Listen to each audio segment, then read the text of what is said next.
Getting into the world of prosthetics was always something I really wanted to do. I grew up in the north of England. My father was manager of a local cinema. I sort of grew up with Star Wars and all the science fiction films of the 70s. I spent a lot of my childhood in my bedroom covering myself in latex, blood and gore. Quite early on I realised I wanted to make creatures and monsters. Things out of rubber, basically. So a show like Game of Thrones is kind of like a bucket list. We will actually concept and design the characters.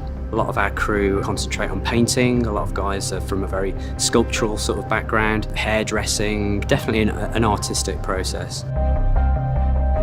Whatever the brief is for the character, we have to be practical about things. The artist is going to be able to wear this stuff day in, day out. It's not too heavy, they're going to be able to breathe.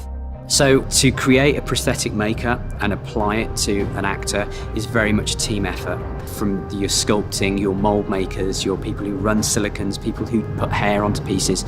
You could have a team of 10, 15, 20 people who could do the whole process from start to finish.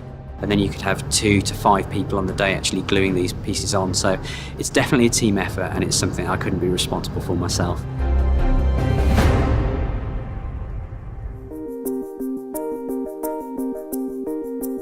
The build of a character would usually start with a life cast, basically making a mould of the actor's head, which we can then make duplicate heads out of. We would then sculpt the makeups and all the forms in a modelling clay all over the head, and then we would make moulds of the modelling clay basically on the formers of their face.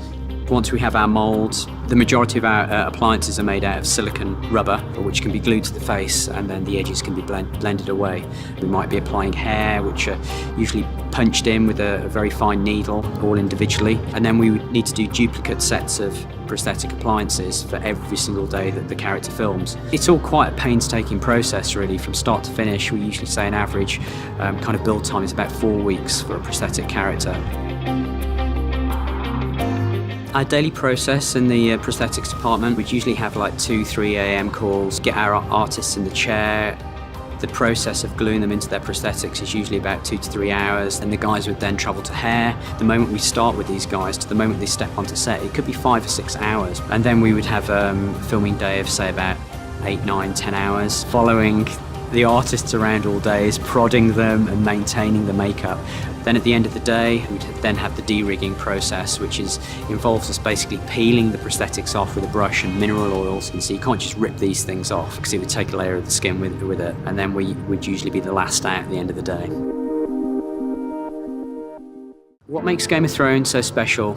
I don't think I've ever worked on a project that's got such a varied amount of prosthetics and have such a variety of things to make that it's very rare you'll be on a project and you'll be decapitating somebody the one week and then you'll be doing a full body prosthetic the next week. But the most enjoyable memories was probably the end of Hard Home last year. It was very cold, wet, muddy, smoke, snow. We had it all going on. We were covering them in loads of rubber each day. At times it felt like pandemonium, and then you just look across and have a look at the monitor, and it was so cleverly choreographed and orchestrated. You couldn't believe what you were seeing on film was what was right next to you. The feeling of achievement was incredible. I think that's probably one of the best memories I'll take home so far from Game of Thrones.